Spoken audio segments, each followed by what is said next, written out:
Hello, and welcome to this in-depth exploration of Metal Gear Solid, a masterpiece released by Konami in 1998 under the visionary direction of Hideo Kojima. This isn't just a game, it's a cinematic epic that redefined storytelling in interactive media, blending espionage, conspiracy, and personal reckoning into a narrative that's gripped players for decades. Our story unfolds in 2005, 6 years after the shadowy events of Zanzibar Land, where a legendary soldier named Solid Snake thought he'd left his past behind. That past, however, has a way of catching up. Picture a desolate cluster of islands in Alaska, home to Shadow Moses, a nuclear weapons disposal facility veiled in secrecy. On this fateful day, this remote outpost is stormed and captured by FOXHOUND, a next-generation special forces unit gone rogue. Once an elite team that Snake himself served in, they're now led by a figure as cunning as he is ruthless, Liquid Snake. Their demand to Washington is stark: deliver the remains of Big Boss, the greatest soldier who ever lived, within 24 hours, or they'll unleash a nuclear strike that could reshape the world. Big Boss's legacy looms large here, a mythic figure whose shadow drives both the heroes and the villains of this tale. Enter Solid Snake, a man who's traded battlefields for solitude, living off the grid in the Alaskan wilderness with his sled dogs. He's a grizzled operative, hardened by missions that left scars, both physical and emotional. Yet he's reluctant to return to the life he abandoned. That changes when Colonel Roy Campbell, his former commanding officer, and a fatherly presence from his FOXHOUND days, tracks him down with an urgent plea. Campbell's voice crackles over a codec call laced with desperation. Shadow Moses is in enemy hands, hostages are at risk, and only Snake has the skills to stop the clock ticking toward nuclear disaster. The hostages are high profile: Donald Anderson, the DARPA chief overseeing defense research, and Kenneth Baker, president of Arms Tech, a military tech giant tied to a mysterious project. Snake is no stranger to impossible odds, but this mission feels personal. FOXHOUND's betrayal stings, and the mention of Big Boss, a man Snake himself killed years ago, yet whose influence haunts him, stirs unease. Campbell briefs him on the threat: a weapon called Metal Gear, a walking tank capable of launching undetectable nukes anywhere on Earth. Snake agrees, not out of duty, but because he knows no one else can face his old unit and win. Equipped with a codec radio, a pack of cigarettes he clings to despite the health risks, and a lifetime of stealth expertise, Snake boards a submarine bound for Shadow Moses.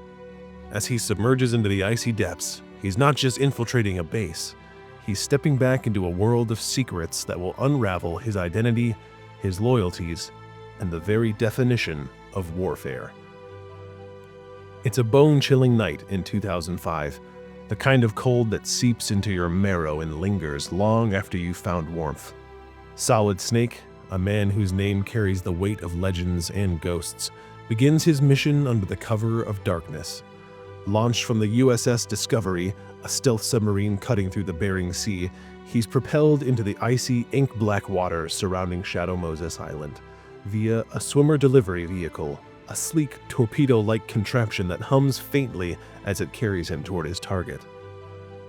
He surfaces in the facility's dock, a cavernous chamber carved from concrete and steel, its walls slick with moisture and faintly illuminated by flickering fluorescent lights that buzz like dying insects.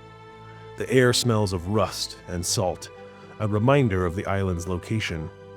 An abandoned speck in the Alaskan wilderness, now a fortress bristling with danger. Snake emerges, dripping wet, his sneaking suit clinging to his frame, a silhouette of lean muscle and quiet menace. He's alone, stripped of the heavy gear that might have slowed him down, armed only with his instincts and the faint hope of scavenging something useful. The dock hums with tension, a low electric charge that sets Snake's nerves alight. Genome soldiers patrol the area, their boots echoing on the concrete. These aren't ordinary grunts. They're the product of genetic tampering, their senses honed by the DNA of Big Boss, the legendary soldier whose shadow looms over Snake's life like a storm cloud. Their eyes seem to cut through the gloom, their movements unnervingly precise, a testament to the experiments that birthed them. Snake becomes a phantom, hugging the shadows, timing his steps to the rhythm of their patrols, his breath shallow and controlled. One misstep, one loose pebble underfoot, and he's done. His first challenge is clear. He needs to reach the surface. The dock is a sunken pit, a staging ground for Shadow Moses operations, and the only way up is a freight elevator at the far end, a hulking, groaning machine guarded by 2 genome soldiers. Snake crouches behind a stack of crates, their splintered edges digging into his palms as he listens. The soldiers' voices drift over, casual, but edged with unease. "Heard the new weapon's almost ready," one mutters, his tone a mix of awe and fear. "And the boss, he looks just like him, doesn't he?" The other grunts, dismissive but uncertain. Snake's jaw tightens. Rumors of a leader mirroring his own face stir something deep, a flicker of dread he buries quickly. The elevator clanks down, its gears grinding like a beast stirring awake. And Snake seizes his chance. He slips aboard, flattening himself against the wall as it lurches upward, the cold metal biting through his suit. The elevator spits him out onto a helipad, and the Alaskan wind hits him like a fist, raw, unrelenting, carrying the sting of snow and the promise of a storm. The sky above is a bruised expanse of clouds, heavy and oppressive, casting the island in muted grays. Before him stretches a vast snowy plain, broken only by the hulking shapes of buildings and the skeletal outlines of radar towers. A Hind-D helicopter dominates the helipad, its rotors slicing the air, a predator poised for flight. It's a relic of Soviet engineering bristling with missiles and menace, FOXHOUND's muscle on full display. Snake's eyes narrow. He knows its pilot is likely Liquid Snake, the man pulling the strings of this rebellion. But there's no time to tangle with him now. He adjusts his codec, the device crackling to life in his ear as he contacts Colonel Roy Campbell. Campbell's voice cuts through the static, steady but laced with urgency. A retired soldier thrust back into the fray. "Snake, you're in deep now. Stay focused." He introduces the support team with a clipped frequency of a man who's seen too many ops go sideways. First, Mei Ling, a prodigy barely out of MIT, her voice bright and warm despite the high stakes. "Hi, Snake. I designed your Soliton radar. It'll map enemies and friendlies based on their biosignatures. Pretty cool, right?" Her optimism is infectious, a stark contrast to the bleakness around him. Then there's Naomi Hunter, FOXHOUND's medical chief, her tone cool and measured, like a scalpel on glass. "The genome soldiers are enhanced, faster reflexes, sharper senses. Big Boss's legacy, you could say." There's a probing edge to her words as she adds, "You'd know about legacies, wouldn't you, Snake?" He brushes it off with a grunt, his past with FOXHOUND a wound he's not ready to prod.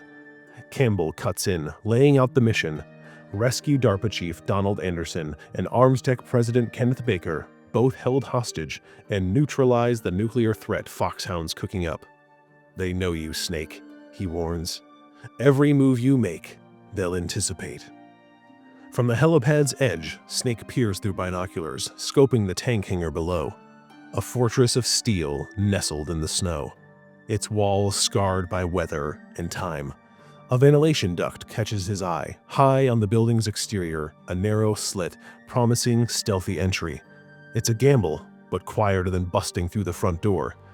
As he moves toward it, Campbell's voice crackles again, grim this time. "The diversion's a waste. 2 F-16s we sent to draw their fire, blown out of the sky by that Hind-D. It's airborne now. Hunting." Snake mutters a curse, his breath fogging in the cold. The chopper's a problem he'll deal with later. His sharp eyes spot a crate tucked in one of the trucks near the wall, and a quick rummage yields a SOCOM pistol, cold to the touch, but a lifeline in this hostile maze. Snake scales the wall, muscles straining as he hauls himself to the duct and slips inside. The metal is icy against his skin, the tight space forcing him to crawl, every scrape and shuffle amplified in the confined tunnel. Dust coats his throat, and the faint hum of machinery vibrates through the walls, a heartbeat of the facility itself. Midway through, his codec buzzes, and MacDonald Master Miller's gravelly voice fills his ear. The old survival expert, a grizzled mentor from Snake's past, sounds like he's chewing on a cigar stub even now. "Tight spot, huh? Reminds me of Zanzibar land, back when you were still the hero, not some recluse hiding in the woods." There's a fondness in his tone, but also a jab, and Snake takes it in stride. Miller shifts to tactics. "Keep low. Watch their patterns. These genome freaks might be sharp, but they're not infallible."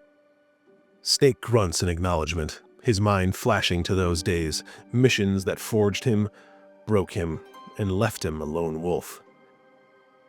Snake slips out of the ventilation duct, his boots landing softly on the grated balcony overlooking the tank hangar, a cold, sterile labyrinth of concrete and steel buried deep within Shadow Moses. The air buzzes with the low hum of machinery, punctuated by the distant rhythmic clatter of genome soldier boots against the floor. Harsh, fluorescent lights bathe the space in a sickly glow, casting long shadows that dance with every flicker. Snake checks his wrist, scanning the Soliton radar, a sleek piece of tech courtesy of Mei Ling, and it pulses faintly, its green display sketching a map of the floor below. A blinking dot marks his target. Donald Anderson, the DARPA chief, locked in a cell on the basement's first level. Snake adjusts his bandana, the damp fabric clinging to his forehead, and heads for the elevator. Its gears groan and screech as it descends, a jarring break in the silence he's fought to maintain, but there's no turning back. The elevator deposits him near the cell block, and he spots a ladder leading up to a vent that seems to go above all of the prison cells. A tight squeeze, but his best shot at staying unseen. He climbs up and crawls inside, the confined space pressing against his shoulders, the chilly metal leaching heat from his body. Pausing at the first vent, he peers down into a cell and freezes. A young woman sits there, her posture tense, red hair catching the light like a flare in the gloom. She's no soldier. Her frame lacks the bulk of the genome troops, and her presence feels jarring, out of sync with the facility's militarized chaos. Snake's eyes narrow, his mind racing. She's not in the briefing. Campbell didn't mention prisoners beyond the hostages. Not my problem, he mutters under his breath, shaking off the distraction. The radar's dot pulls him forward, Anderson's cell just ahead. At the vent's end, Snake peers through the slats into Anderson's cell. The DARPA chief is a wiry man in his 50s, his stern face etched with exhaustion. When Snake kicks the vent cover loose and drops in, Anderson jolts, his hand flying to his chest, then sags with relief as recognition dawns. He knows a genome soldier wouldn't come through the vent. He doesn't waste time, spilling the stakes to Snake. FOXHOUND seized Metal Gear, a bipedal tank built to launch stealth nuclear warheads from any terrain. A weapon so precise it could rewrite the rules of warfare. His pride cracks as he admits that they broke him, torturing the launch code out of him with methods he won't name, his eyes darting nervously. Anderson explains the PAL key system, 3 override cards, a failsafe to arm or disarm the nuke, and insists Snake track down Kenneth Baker, the ArmsTech president, who holds the second code. His voice drops, cryptic and urgent. The Pentagon's got plans.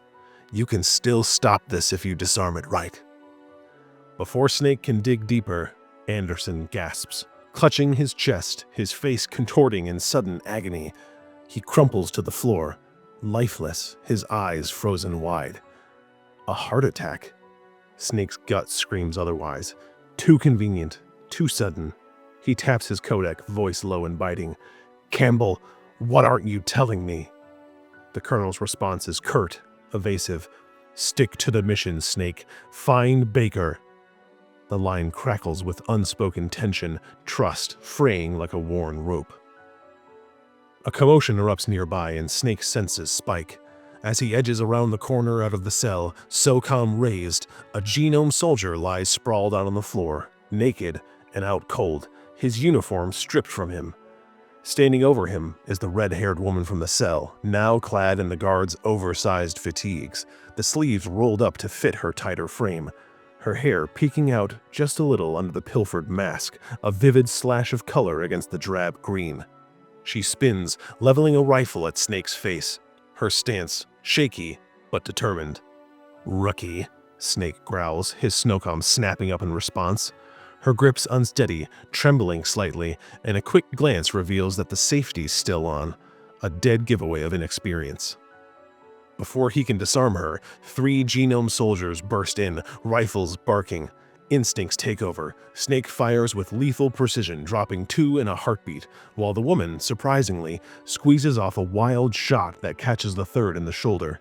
He staggers, and Snake finishes him with a clean headshot. She's raw, but fast, adrenaline fueling her moves. As the last body hits the floor, she bolts for the elevator, panic overtaking her resolve.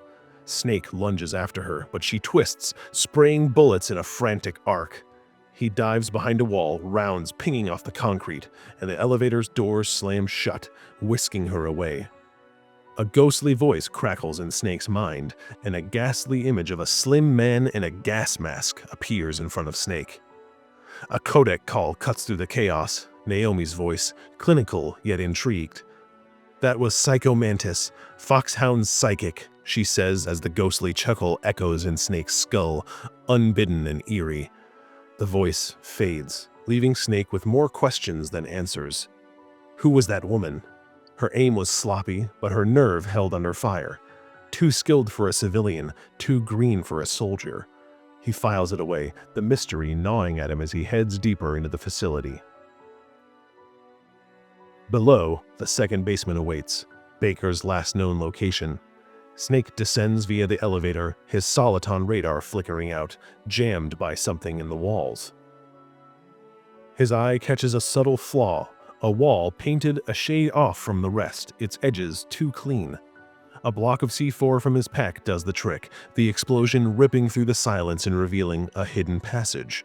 Rusted pipes line the walls, dripping with condensation, the air thick with the tang of metal and decay.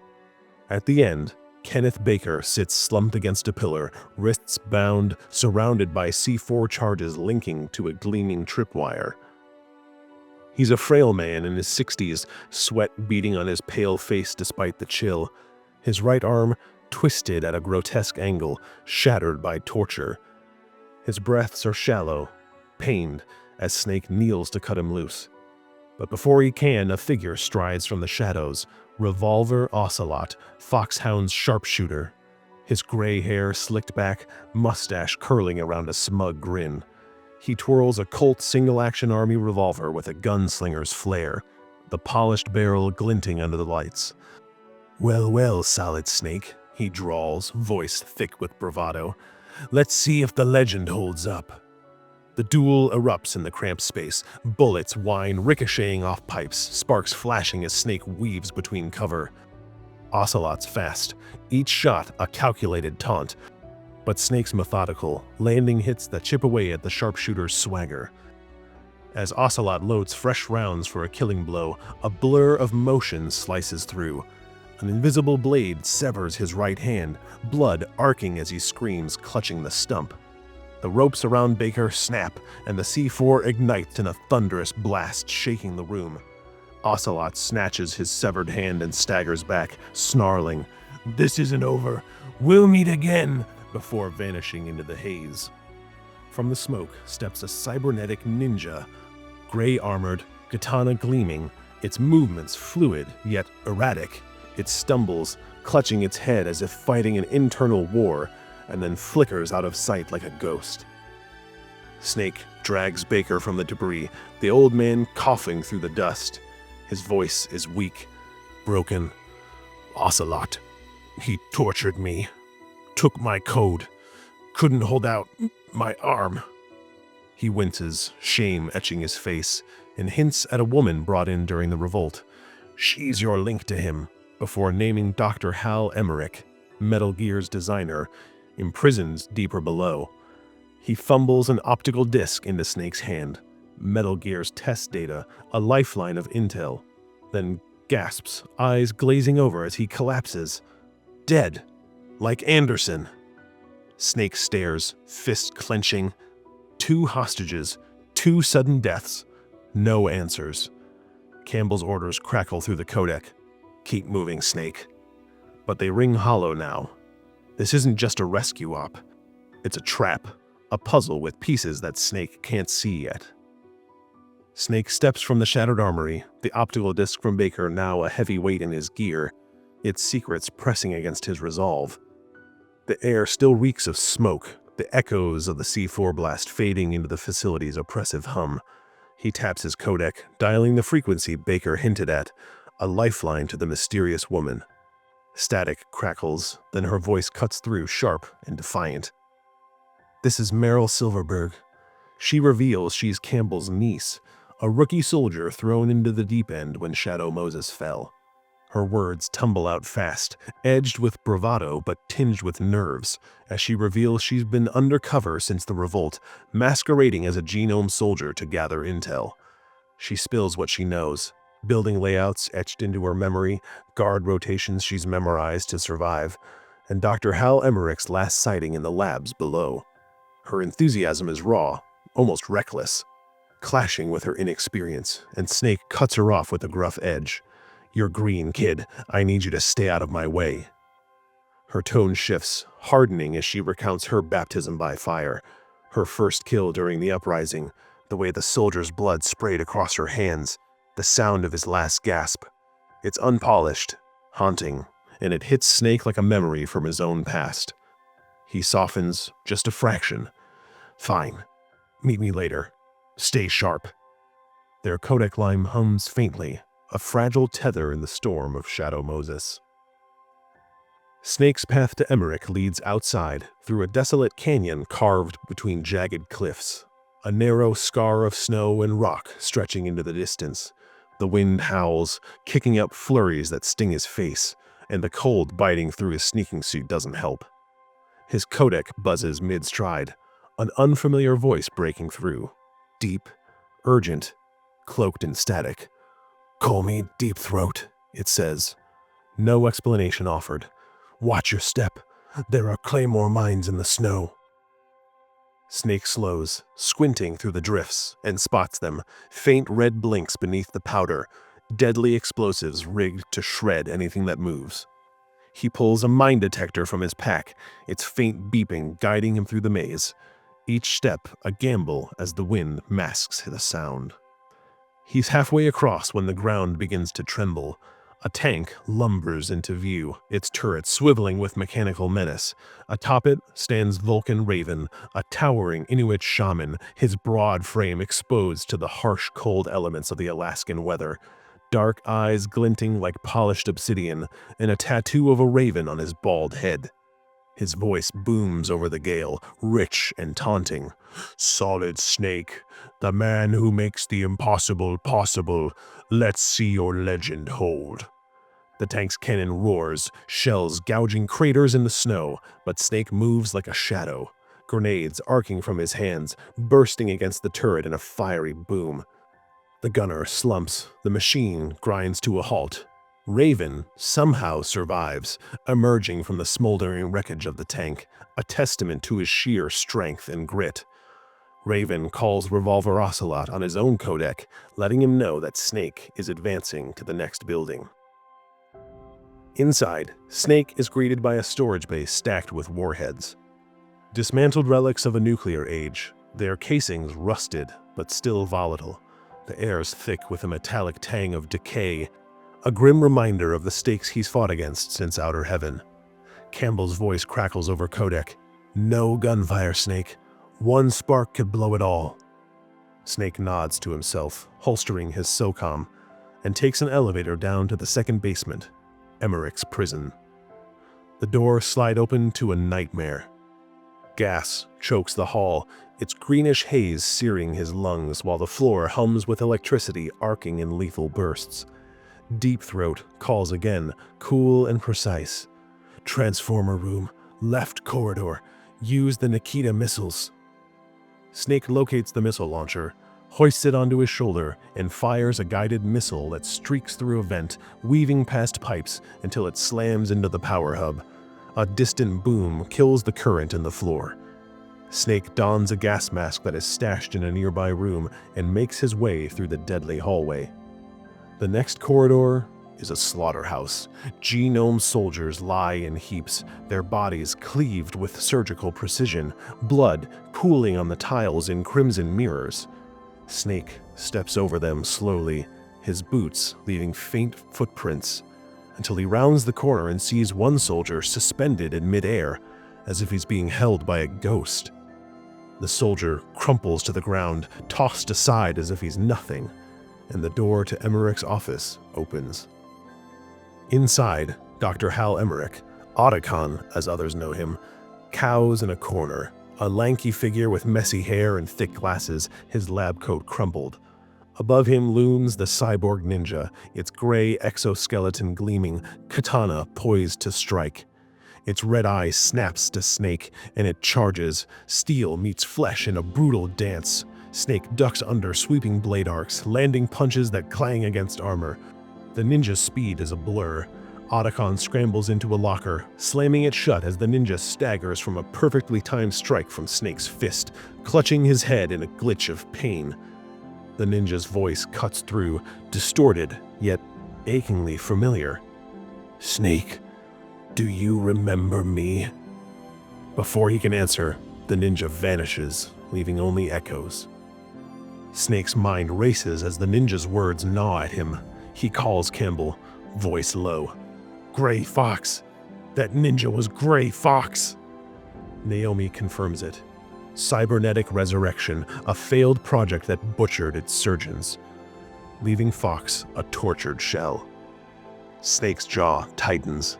His old comrade, lost in Zanzibar land, now a ghost haunting his mission.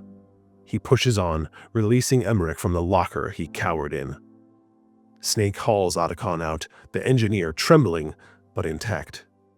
He's a pacifist, voice soft and unsteady, obsessed with anime and tech. Metal Gear was his dream, a defensive robot inspired by mecha heroes, not the nuke-launching monstrosity it became. His confession spills out. His grandfather helped build the atomic bomb. His father worked on nuclear tests. Weapons are his family's curse, and the realization shatters him. "I didn't know," he whispers, glasses fogging with unshed tears. Snake's codec buzzes. Meryl's voice, urgent, cut off with bursts of gunfire, static swallowing her scream. Otacon steadies himself, offering a clue. "She's disguised as a soldier. Look for her walk. She refused standard boots, so she walks like, a woman." Otacon snags a stealth suit prototype so that he can move safely throughout the facility if needed. "I'll stay hidden, help where I can." Snake retraces his steps through the sterile corridors of Shadow Moses, the first basement now a labyrinth he knows all too well.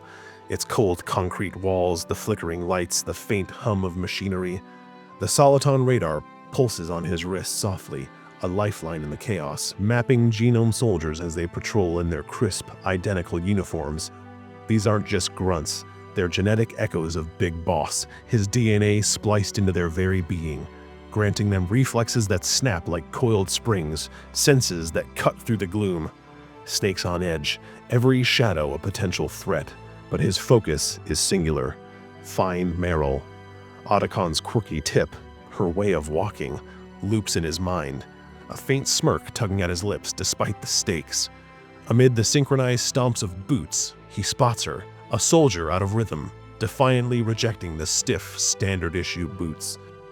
Her head turns, eyes flashing beneath her mask, sharp and wary. She bolts for the women's restroom, a blur of stolen fatigues, and Snake follows as quickly as he can, boots silent on the tiles as he pushes through the door into a stark, bleach-scented space. Meryl spins, Desert Eagle pistol raised in a trembling grip, but the barrel dips as recognition flickers across her face, those rookie nerves giving way to relief. Up close, she's more than her codec chatter, a mix of defiance and desperation, idolizing Snake's legend yet itching to carve her own. She spills intel with a rushed intensity. Foxhound's iron hold on the base, Metal Gear's lair buried deep underground, whispers of shifting loyalties among the genome ranks. Her hand trembles slightly as she presses a PAL key into Snake's palm, one of 3 needed to override the nuke. It's metal, cool and heavy, etched with faint scratches from her grip. Their eyes lock, a silent pact forming, a rookie and a veteran, bound by the weight of the mission. "We head north," she says, voice steadying. "Communications tower." Snake nods, and they step out together until an eerie hum slithers from the commander's room ahead. A melody that's wrong, invasive, freezing Meryl mid-stride. Her eyes glaze, pupils dilating as she staggers, her Desert Eagle snapping up towards Snake with a mechanical precision that isn't hers. Campbell's voice bursts through the codec, tight with panic. "Psycho Mantis! He's got her! Don't hurt her, Snake!" From the shadows emerges Foxhound's psychic, a gaunt silhouette in a gas mask. His tattered body covered in leather, hovering inches off the floor. His voice worms into Snake's skull, slick and taunting. "Zanzibar land. Big boss, your sins cling to you, don't they?" The room erupts, chairs lift and spin, a desk slams against the wall, paintings of stern generals twist midair. Meryl is a puppet, her finger tightening on the trigger, her face blank, but straining against the control. Snake hurls a stun grenade, its flash searing the air, and Meryl crumples, freed as the light blinds her. Mantis turns his full wrath on Snake, telekinetic fury hurling debris in jagged arcs. Snake weaves through the chaos, dodging a chair that splinters against the wall behind him, landing SOCOM shots that pierce the psychic's guard. The mask cracks, revealing a scarred, sunken face, eyes wild with torment. Mantis collapses, his voice softening to a whisper. "You and I, killers cursed to wander, never free." With his dying breath, he gestures, and a bookshelf grinds to the side, unveiling a passage to Metal Gear's lair. He slumps, lifeless, leaving Snake and Meryl reeling in the wreckage. They press northward through a long, wide passage, footsteps ringing on the concrete, the air thick with the tang of rust and snowmelt seeping through the cracks. Meryl shaking off the trance, her bravado returning, until a sniper's bullet tears through the silence, punching into her shoulder. 2 more follow fast, chest, leg, blood blooms on her fatigues as she collapses, a choked gasp escaping her lips. Snake dives behind a corner, heart hammering, his SOCOM pistol useless at this range. Sniper Wolf's voice cuts through the wind, cold and mocking. "Run all you like, little man. I see everything." Foxhound's marksman has them pinned, her perch unseen but lethal. Otacon's codec buzzes through the haze. "A PSG-1 sniper rifle, back in the armory where Baker died. Go, Snake!" Snake curses, glancing at Meryl's still form, blood pooling beneath her, then bolts back the way he came. The trek is a gauntlet. Genome soldiers' patrols tighten, their chatter sharp with reports of the intruder, forcing him into shadows and crawl spaces. He reaches the armory, its flickering lights casting eerie glows on the rubble, and snags the PSG-1, its scope a cold promise of retaliation. He races back, pulse pounding. But the passage is empty now. Meryl's gone, dragged off by Sniper Wolf's men. Only a smear of blood marking where she fell. Snake takes cover, peering through the PSG-1 lens, the world narrowing to crosshairs. Sniper Wolf waits on a balcony ahead, greenish blonde hair lashing in the wind, the laser sight of her rifle the only giveaway of her position. Their duel is a silent chess match, each shot a calculated risk across the snowy expanse, bullets whining through the air. Snake's precision finds its mark, a round grazing Wolf's side, drawing a hiss of pain as she stumbles. He sprints to her perch, boots crunching on frost. But she's gone, melted into shadow, leaving a thin trail of blood on the railing. The communications tower looms ahead, its scratched metal door towering over him, a silent sentinel. He steps closer, senses screaming. Wolf's voice slithers from behind. "You're mine, Snake." Her men swarm before he can turn, a rifle butt crashing against his skull.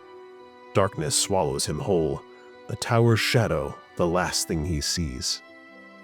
Snake groans awake, only half conscious, his skull throbbing like a war drum, every pulse a reminder of Wolf's ambush. He's strapped to a cold metal table, wrists and ankles bound by tight straps, electrodes clamped to his chest like leeches. The room is a sterile nightmare, blinding white walls, a single overhead light buzzing faintly, the air thick with a sharp sting of antiseptic and the sour tang of fear. His vision clears, and above him looms Liquid Snake, FOXHOUND's mastermind. Blonde hair frames a face that's a twisted mirror of Snake's own. Sharp jaw, piercing eyes, but where Snake's gaze is weary, Liquid's burns with a fierce, unhinged intensity. Clad in a tan trench coat, his presence crackles with charisma and malice. His voice cutting through the silence as he sneers. "The government fools rejected us. Big Boss's remains for $1 billion. Now the nuke's our answer." Sniper Wolf lingers in the corner, her icy stare pinning Snake like prey, while Revolver Ocelot hovers nearby. His right hand bandaged, his left twitching with a barely contained rage as he grips a control box. Liquid's eyes linger on Snake, a cocktail of loathing and fascination, before he strides out with Wolf in tow, leaving Ocelot to play his sadistic game. Ocelot leans close, his breath hot with spite, voice a low growl. "Here's the deal, Snake. Resist, and your little rookie lives. Give in, and she's mine." He flips a switch, and electricity rips through Snake's body, jagged waves of pain searing his nerves, muscles locking as he bites down hard, tasting blood. 4 rounds stretch into eternity, each jolt a test of will, sweat dripping from his brow to sting his eyes. Meryl's face flashes in his mind, her innocent eyes, her stubborn grit anchoring him through the torment. He holds out, chest heaving, and Ocelot's smirk twists with grudging respect. Cursing under his breath, he honors his word, for now. Guards haul Snake off the torture device, his limbs limp as they drag him down a dim corridor and hurl him into a cell. He lands hard on the frigid concrete, beside a rotting corpse, bloated, gray, reeking of death. As Snake regains full consciousness, recognition of the body hits like a punch. It's the DARPA chief, Donald Anderson. But how is the body already rotting when Anderson's only been dead a few hours? The stench claws at his throat, a rancid testament to the lies piling up around him. Alone with his thoughts, Snake taps his codec, voice hoarse and ragged. Campbell answered, clipped and defensive, admitting Washington's hiding something, a grander scheme at play. Naomi chimes in with a mention of a virus called FOXDIE. The government wants to keep it under wraps, but they offer no remorse, just orders. Focus, Snake. The evasion stokes Snake's anger, but exhaustion dulls his edge. Outside, a guard groans, doubling over with a hand pressed to his gut, then stumbles off to the bathroom. Snake wonders if this is FOXDIE, the virus that Naomi mentioned. Footsteps echo outside Snake's cell, and Otacon appears, his stealth camo flickering as he fidgets nervously. I brought some stuff," he stammers, handing over a ration, a bottle of ketchup, and a keycard. Meager tools for escape. His eyes dart. "Wolf, don't kill her, okay? She's not like them." Snake grunts, unmoved by Otacon's crush, and Otacon vanishes. The guard emerges from the nearby restroom, evidently not the work of FOXDIE, and Snake acts fast, squirting ketchup on the floor and collapsing in a convincingly lifeless heap. The guard panics, rushing in, and Snake's arms snap out, bringing the guard down and breaking his neck with a sickening crunch. Snake grabs his gear and slips free, a shadow reborn. Back in the passage where Meryl fell, Snake pauses. her dried bloodstains glaring up like an accusation carved in rust. Snake calls Campbell, voice low. "I couldn't save her." The colonel's tone softens, a rare crack. "She volunteered, Snake. Idolized you. Your missions, your legend, that's why she's here." Those words hit harder than Ocelot's torture, guilt twisting in Snake's gut. Master Miller cuts in, gruff and pragmatic. "No time for regrets, kid. You're still in the fight." Snake shakes it off, pushing north into the communications tower, a looming steel spire piercing the Alaskan gloom. A camera swivels, its red eye locking onto him, and alarms shriek. Guards flood the stairwell below, their shouts a rising tide. As Snake bolts upward, boots pounding metal steps, the tower stretches endlessly, each flight a gauntlet. The burden of Merrill's fate and Foxhound's web of betrayal pressing heavier with every stride. Bullets chew into the walls, spitting chips of paint and steel inches from his head. He weaves past the gunfire, a shadow among shadows, until he hits the top landing, slamming a rusted door shut behind him with a clang that echoes like a gunshot. The soldier's muffled shouts fade as he scrambles up a ladder, emerging onto the roof where the wind howls like a living thing, clawing at his sneaking suit and stinging his exposed skin with icy needles. A shaky catwalk stretches across the void to Tower B, the second spire, its twin silhouette shrouded in swirling snow. Snake steps forward, muscles coiled. Then the air splits with a roar. The Hind D helicopter surges into view, a Soviet beast of war, its rotors slicing the storm as rockets scream from its pods. The satellite dish atop Tower B explodes in a blinding fireball, shards of metal raining down as the catwalk buckles and plummet into the abyss, vanishing in a shriek of twisted steel. Liquid Snake grins from the cockpit, blonde hair whipping wild, his voice taunting Snake over the loudspeakers. Machine gun fire strafes the roof, bullets pinging off the platform, forcing Snake to dive behind a weathered crate. Splinters sting his cheek as he scans for an escape, spotting a coil of rope half buried in the snow. He ties it off a bent railing, adrenaline surging, and rappels down the tower's sheer face. The Hind's gunfire sparks off the metal inches from his skull, the rope searing his gloved palms as he drops, wind soaring in his ears. His boots hit a lower walkway, narrow, precarious, jutting toward Tower B, and he stumbles forward, the chopper still circling above like a vulture scenting blood. Inside Tower B, Snake races down the staircase, its rusted steps groaning under the weight. Halfway down, the path ends in jagged ruin, blown out by some prior blast, rebar dangling over a black drop that swallows the light. He backtracks, frustration gnawing at him, fists clenched, as the distant thump of the Hind echoes outside. Otacon's voice buzzes through the codec, breathless and eager.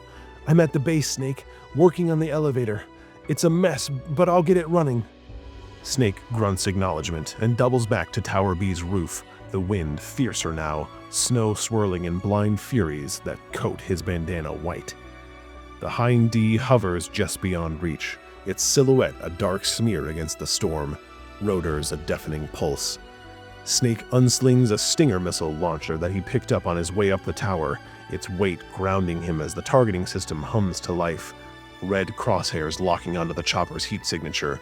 He fires once, twice, missiles streaking through the gale, slamming into the Hind's hull with fiery booms.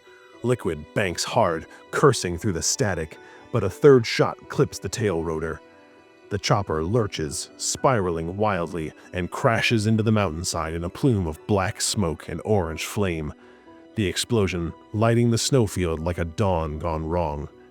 Silence crashes in, heavy and surreal, broken only by Otacon's relieved chirp.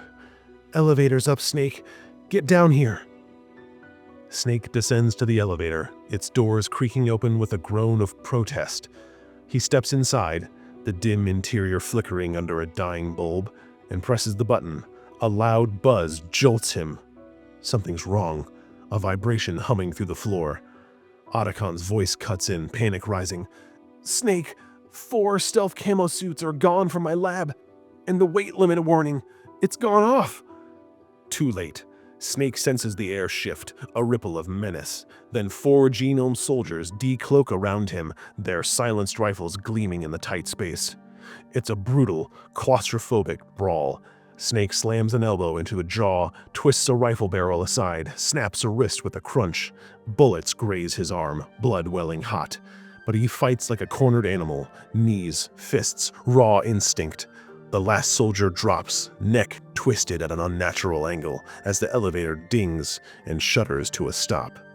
Snake staggers out into a wide snowfield, the cold sinking deeper into his bones, the expanse stretching under a sky heavy with clouds.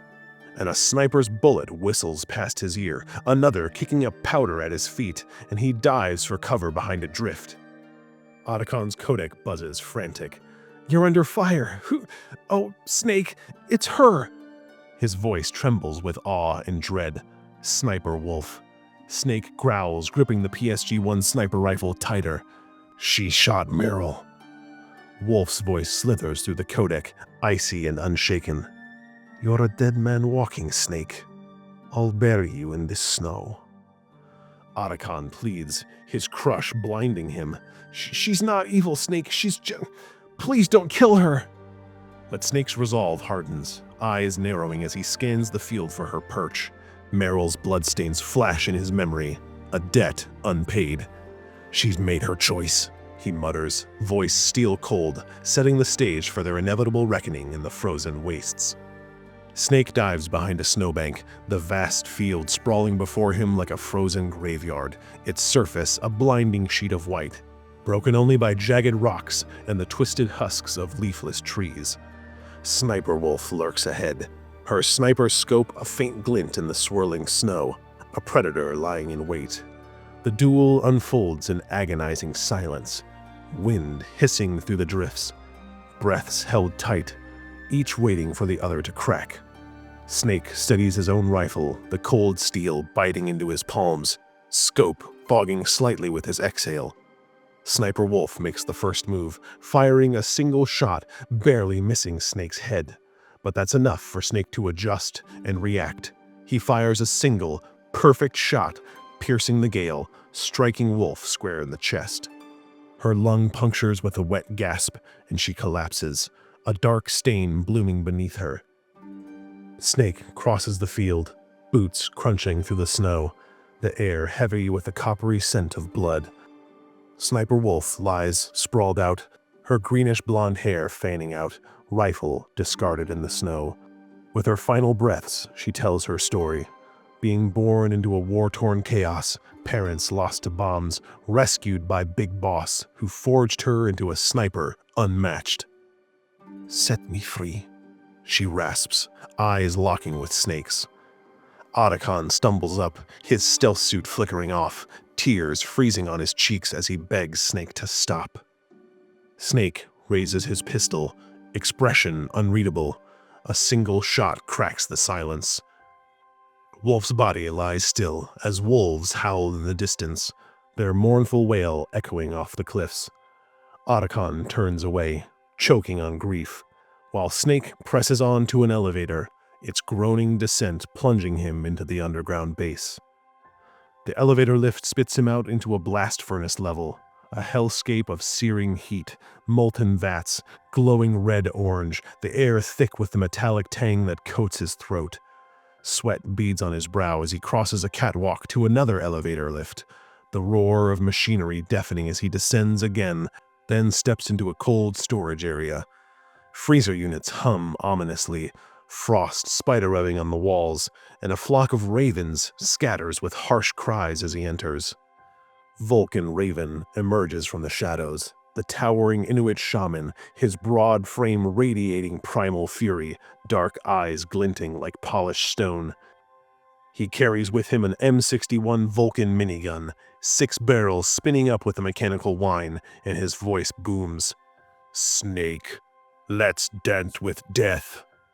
Bullets rip through the room, shredding crates and pinging off steel, forcing Snake to dart between cover, heart pounding, adrenaline surging. Snake plants mines and fires an Akita missile, the explosions rocking Raven's massive form.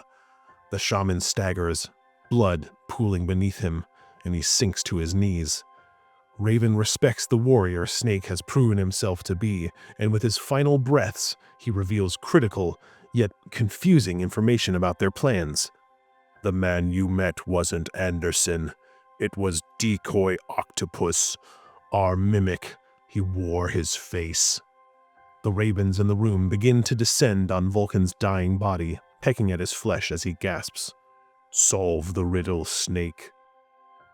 And then he falls silent, a giant felled. The bird's cawing lingers, a grim requiem. Snake's codec crackles, Master Miller's gravelly voice sowing seeds of doubt about Naomi Hunter, her reasons for joining the mission. Campbell joins in, tense, as Miller lays out evidence. The real Naomi Hunter died years ago in the Middle East. This one's a potential spy. "Arrest her," Campbell orders, but Snake's trust splinters further, the team's foundation crumbling. He descends deeper, the elevator shuddering into a cavernous chamber where Metal Gear Rex towers. An apocalyptic marvel of steel and circuits, over 30 feet tall, its railgun claw gleaming under harsh lights. Otacon hacks Baker's files via codec, voice trembling. "Rex's stealth nuke. It's real, Snake. Simulations proved it. One shot could erase a city." Snake climbs to the control room, a glass-walled perch overlooking the beast, catching Liquid and Ocelot mid-plot. A nuclear strike to baptize Shadow Moses as Outer Heaven. Big Boss's vision reborn. They mention FOXHOUND, a virus that killed Octopus and Baker, yet spared Meryl. A clue that she's alive.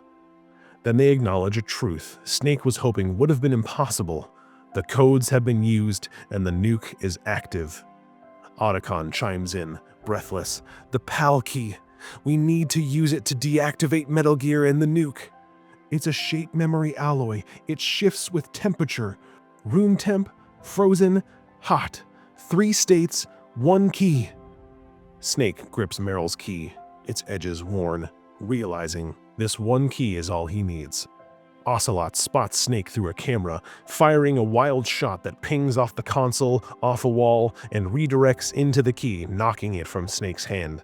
The key skitters below, clattering into shadows. Guards swarm, rifles barking, but Snake fights back, fists cracking jaws, bullets finding flesh, and retrieves the key in a scramble. He returns to the control room, slotting the key into the room temperature terminal first. It click, a hollow victory. Snake races to the cold storage where Raven fell, frost biting as he freezes the key solid. Back to the control room, Snake slots the frozen key in, and it clicks, accepting his frozen offer. Snake rushes to the blast furnace. Heat warps the air as he holds the key over a vat, the alloy glowing red hot. Naomi's voice slips through a secret codec line, soft and broken, revealing a hard truth. "Gray Fox was my brother. I gave you FOXHOUND, Snake, for revenge." A shout from Campbell cuts her off, a scuffle erupting, fists on flesh, her cry silenced. Snake protests, but he can only do so much over codec. He is forced to return his mind to the mission. Shut down Metal Gear. Snake inserts the hotkey, expecting the complete shutdown of Metal Gear. But instead, Rex rumbles to life, lights flaring red. It was a trap. Snake activated Metal Gear, and the key card sequence can only be used once. Miller calls over codec, Snake expecting advice on how to bring down Metal Gear. "Thanks, Snake. You armed it for me." Campbell breaks in, urgent. "Snake, the real Miller's dead, murdered weeks ago. That codec signal is coming from Shadow Moses." Miller chuckles, shedding the ruse, removing his sunglasses, loosening his ponytail, revealing Liquid Snake, his grin triumphant. Gas floods the control room, acrid and choking, doors slamming shut. Otacon works to hack them open, voice cracking, "Go, Snake, now!" Snake stumbles out, coughing, staring down Rex and the man who played him like a pawn. Snake steps into Metal Gear Rex's hangar, a cavernous expanse of steel girders and shadowed concrete, its ceiling lost in the gloom, the air heavy with the acrid bite of oil and the electric hum of ozone. Rex looms overhead, a colossus of jagged angles and sleek menace, its railgun claw glinting under the flickering lights, a mechanical god poised to unleash annihilation. Liquid Snake stands at the cockpit, trench coat flapping in a draft from unseen vents, his blonde hair a stark contrast to Snake's dark locks. But the face is a haunting echo. Same chiseled jaw, same piercing eyes, twisted by a smirk that drips with triumph. "Well played, Snake," he taunts, voice rich with venom, reveling in the trap he's orchestrated. "You're a perfect pawn, Fox Die's carrier, meant to wipe us out. Lucky for me, Fox Die's picky." His confidence is unshaken, his ambition a wild blazing beyond Snake's reach. He leaps to Rex's cockpit, the hatch hissing shut behind him, and the machine jolts awake. Gears grinding, lights continue flaring. Snake snatches a Stinger missile. Its weight is a lifeline as he locks onto the radome, Rex's Achilles heel, and he fires. The missile streaks through the air, bursting against the dome, but the armor shrugs the missile off with a metallic groan. Just when it seems like Snake can't go any further, Gray Fox leaps from the shadows. The cybernetic specter, gray armor scarred and gleaming, his laser gun spitting crimson bolts. 2 shots slam the radome, rocking Rex, and Gray Fox turns to Snake, voice fracturing through static. "I killed Naomi's parents. I raised her as my own. This is my penance." Liquid snarls, Rex's laser slashing out, severing Gray Fox's arm in a spray of sparks and blood. He staggers to a ledge, but Liquid drives the machine's beak forward, pinning him to the wall with a sickening crunch. Fox fires one last shot, shattering the radome in a burst of flame. "Finish it, Snake!" Liquid stomps Rex's foot down, crushing Gray Fox into a mangled heap. His redemption sealed in silence, a ghost finally laid to rest. Rex's systems glitch, shifting to manual control, its movements sluggish but deadly. Snake reloads the Stinger, missiles hammering the exposed cockpit, each hit a thunderclap shaking the hangar. The final blast erupts in a fireball, hurling Snake against a girder, his vision blurring as he slams into the concrete. Darkness claws at him, but he wakes, head pounding, ears ringing, to Liquid emerging from the wreckage. Unscathed, his coat smoldering. He drags Meryl onto Rex's hull, bound and unconscious, her red hair matted with sweat.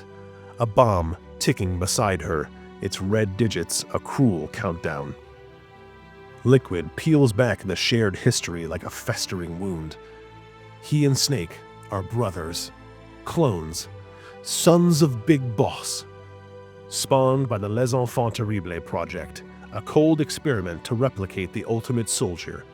Snake inherited the dominant genes, Liquid the recessive, a genetic coin toss that stoked Liquid's resentment into a lifelong inferno. He wants Big Boss's remains not for nostalgia, but for science, to perfect the genome soldiers stalking Shadow Moses, crafting an army of sons to rival their father's legacy. "The Genome Army is my legacy, a new breed to outshine Big Boss." He kicks Snake's weapons aside, leaving him defenseless, and gestures to Meryl. "Her life's your prize, brother.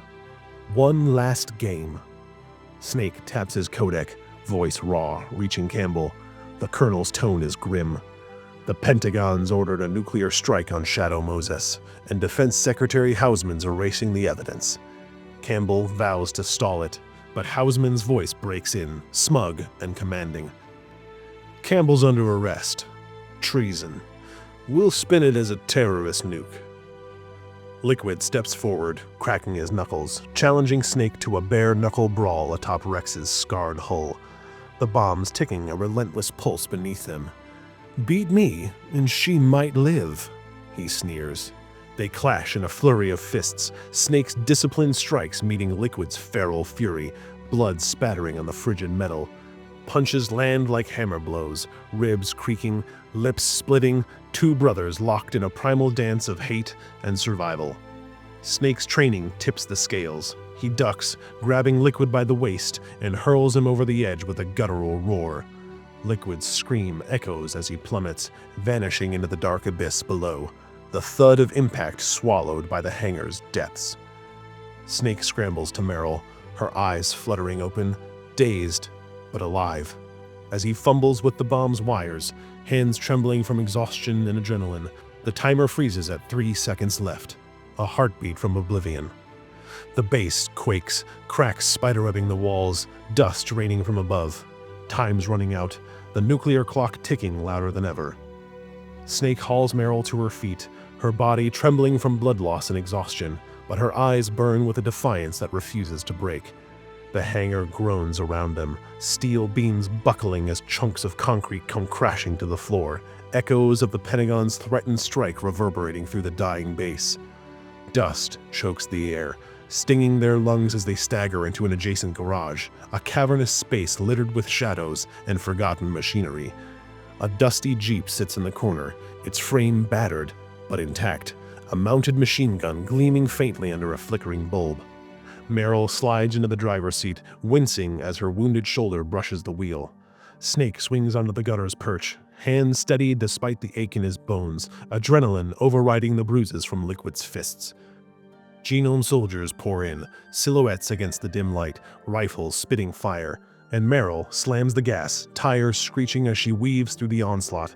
Snake swivels the gun, its recoil jarring his arms, bullets tearing through flesh and armor as bodies crumple in their wake.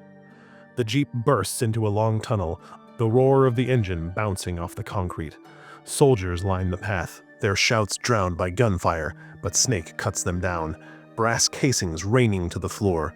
The last soldier falls, a lifeless heap, when a new roar erupts behind them.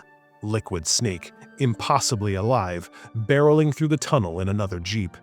Bullets ping off their vehicle, sparks flashing as Meryl swerves, tires squealing against the slick floor.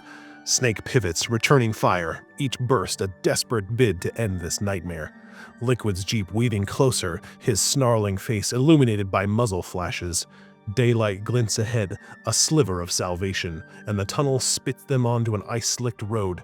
The Jeep skid, metal grinding against metal in a deafening crash. Snake and Meryl pinned beneath their overturned wreck, the cold biting through their clothes as snow dusts their faces.